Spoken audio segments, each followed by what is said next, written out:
ने बड़ा मैंडेट दिया, मान दिया, सम्मान दिया, लेकिन उन्होंने लुटाया।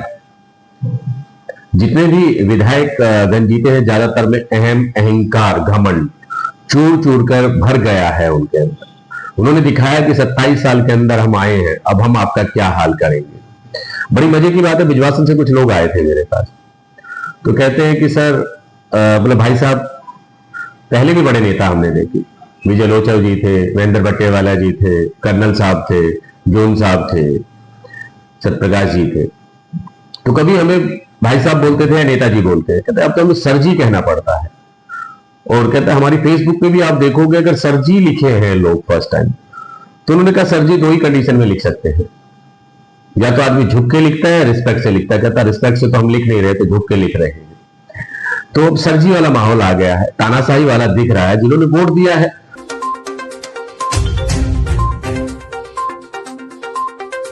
मकानों को तोड़ा जा रहा है, और मकान तो एक मंदिर होता है, उस मंदिर को तोड़ रहे हैं। जुमला दिया था इन्होंने, जहां झुकी वहां मकान। इनका काम ही सिर्फ जुमला देने का है और कुछ नहीं। इन्होंने बोला था कि बरसात में, अभी तो बरसात शुरू नहीं हुई है, हल्की सी बूंदाबांदी के अंदर पूरी दिल्ली का बेहाल होना, पूरी दिल्ली की सड़कें जाम हो गई।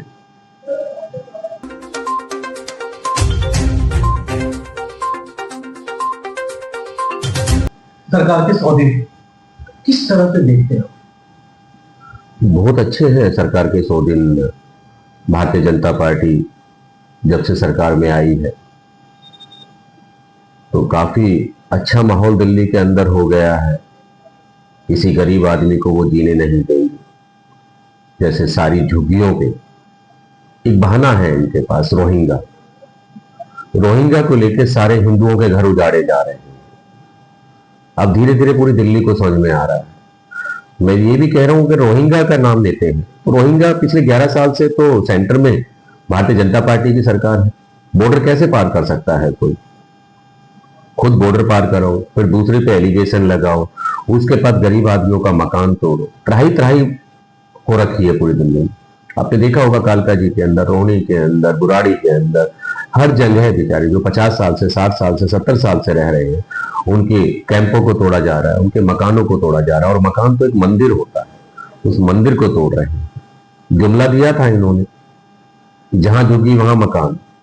इनका काम ही सिर्फ जुमला देने का है और कुछ नहीं। इन्होंने बोला था कि बरसात में, अभी तो बरसात शुरू नहीं हुई है, हल्की सी बूंदाबांदी के अंदर पूरी दिल्ली का बेहाल होना, पूरी दिल्ली की सड़कें जाम हो गई। नाव से भी काम नहीं चलेगा, इतना गहरा पानी है, लगता है कि नाव भी डूब जाएगी।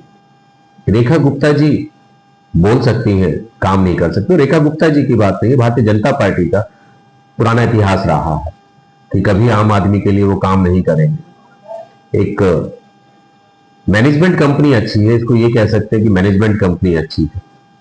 तो 100 दिन के अंदर जो इन्होंने किया है, जनता सब देख रही है। अब आ रहा है अनऑथराइज कॉलोनी के ऊपर, उनकी लिस्ट जारी कर दें। संगम विहार का नाम आ रहा है, कहीं नजफगढ़ का नाम आ रहा है, कहीं राजनगर का नाम आ रहा है, कहीं पालम का नाम आ रहा है, महावर क्लेव का नाम आ रहा है। तो अब इन्होंने 100 दिन में काम तो बहुत अच्छे किए और जनता बड़ी तालियां बजा रही है इनके काम पे। और हम तो ये चाहते हैं, करते रहेंगे लोग पूरा, क्योंकि दिल्ली की खबर पूरे इंडिया में जाती है। और जो उस खबर का असर देखा होगा कि कल गुजरात में, जैसे कि आपने देखा था कि श्री राम भगवान लगातार युद्ध कर रहे थे, तो रावण का पता नहीं लग पा रहा था कि कैसे इनका वध होगा।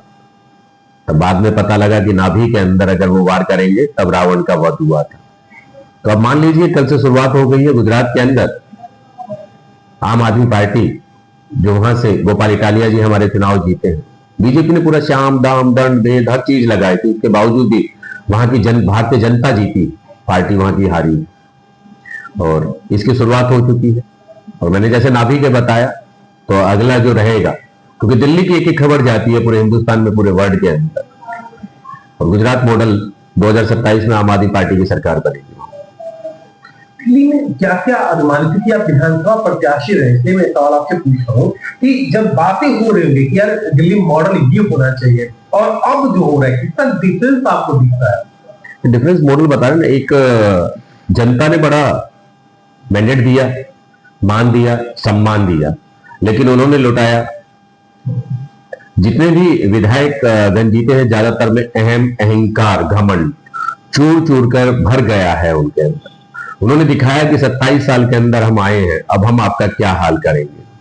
बड़ी मजे की बात है, बिजवासन से कुछ लोग आए थे मेरे पास, तो कहते हैं कि सर बोले भाई साहब, पहले भी बड़े नेता हमने देखे, विजय लोचन जी थे, महेंद्र बट्टेवाला जी थे, कर्नल साहब थे, जोन साहब थे, सत्यप्रकाश जी थे, तो कभी हमें भाई साहब बोलते थे या नेताजी बोलते हैं। कहते अब तो हमें सर जी कहना पड़ता है।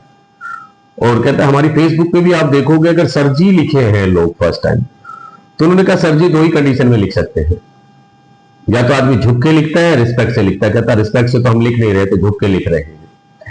तो अब सर जी वाला माहौल आ गया है, तानाशाही वाला दिख रहा है। जिन्होंने वोट दिया है, अगर आज चुनाव कराओगे 70 सीट पे भारतीय जनता पार्टी की जमानत नहीं बचेगी। ये मैं नहीं कह रहा, ये जनता कह रही है।